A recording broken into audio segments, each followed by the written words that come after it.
Hello बच्चों, आइए प्रश्न देखते हैं। निम्न में से कौन सा कथन मायोफाइब्रिल में एक्टिन व मायोसिन की आणविक व्यवस्था के बारे में गलत है? पहला विकल्प है प्रत्येक एक्टिन या पतली छड़ दो एफ एक्टिन तंतुओं की बनी होती है। दूसरा है एफ एक्टिन जी गोलाकार एक्टिन की बहुलक होती है। तीसरा है दो एफ एक्टिन एक कुंडलिनी हेलिक्स में व्यवस्थित हो रहते हैं। फिर है ट्रोपोमायोसिन प्रोटीन के दो रेशे तंतु एफ एक्टिन की दरार में रहते हैं। फिर है ट्रोपोनिन अणु जटिल प्रोटीन नियमित अंतरालों पर ट्रोपोमायोसिन पर वितरित रहते हैं। छठा है ट्रोपोनिन मायोसिन अणु का शेष बनाता है। वह सातवां है मायोसिन एक बहुलीकृत प्रोटीन है। पहले विकल्प में दिया गया है कि पहला, तीसरा और सातवां गलत है। दूसरे विकल्प में बोला है दूसरा, चौथा व पांचवा गलत है। तीसरे विकल्प में बोला है कि केवल छठा गलत है और सातवें विकल्प में बोला है कि केवल तीसरा गलत है। तो देखिए, अगर हम इस प्रश्न की मुख्य अवधारणा के बारे में बात करें तो हम यहाँ पे बात करते हैं पेशी संकुचन में काम आने वाली प्रोटीन की। तो देखो, दो प्रोटीन होती है, एक होती है एक्टिन प्रोटीन व अन्य प्रोटीन है यहाँ पे मायोसिन प्रोटीन। तो अगर हम इस प्रोटीन की संरचना के बारे में देखें तो हम देखते हैं कि जो एक्टिन है यह पतला तंतु है। एक्टिन, जिसे पतला तंतु भी कहते हैं एक्टिन प्रोटीन को, और ये जी ग्लोबुलर प्रोटीन के बहुलीकरण से बनती है। जी एक्टिन के बहुलीकरण से किसका निर्माण होता है? एफ एक्टिन का निर्माण होता है जी एक्टिन के बहुलीकरण से। इस तरीके से हम देखते हैं जी एक्टिन के बहुलीकरण से एफ एक्टिन का निर्माण होता है। तो यहाँ पे इनके मध्य में तंतुनुमा जो संरचना होती है उसे क्या कहते हैं? ट्रोपोमायोसिन कहते हैं। और नियमित अंतरालों पर जो अन्य जटिल प्रोटीन पाई जाती है उसे क्या कहते हैं? ट्रोपोनिन प्रोटीन कहते हैं। इस तरीके से क्या कहते हैं इसको? Troponin protein. तो देखो, यह ट्रोपोनिन प्रोटीन है और ये एफ एक्टिन है जो कि जी एक्टिन के बहुलीकरण से बनी है और नियमित अंतरालों पर क्या पाई जाती है? ट्रोपोमायोसिन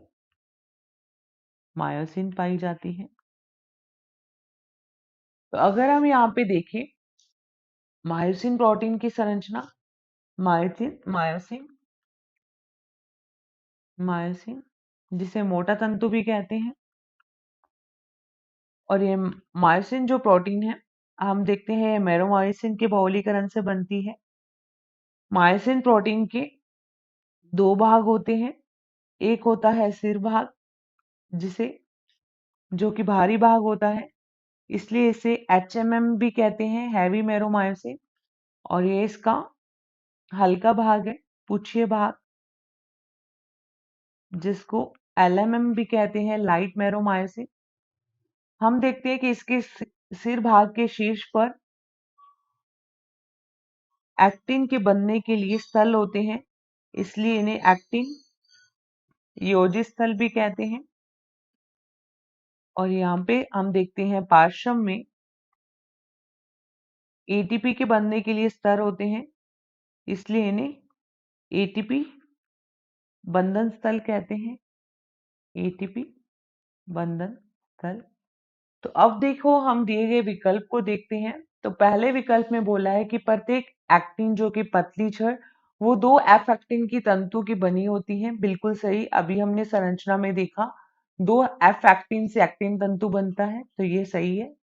फिर हमें दूसरे में दिया है कि एफ एक्टिन जी एक्टिन के बहुलीकरण से बनता है। बिल्कुल सही बात, ये भी सही है।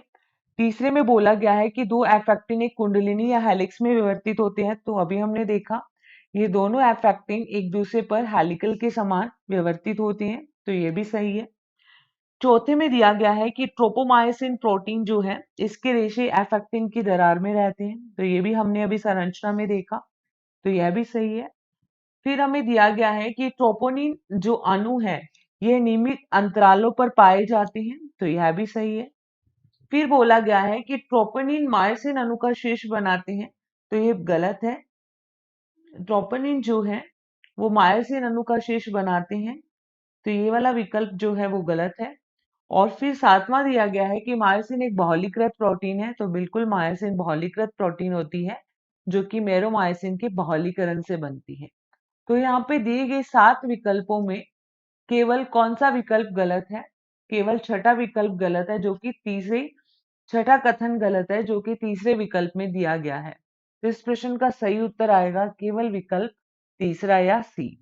आशा करते हैं आपको इस प्रश्न का उत्तर समझ में आया होगा। धन्यवाद।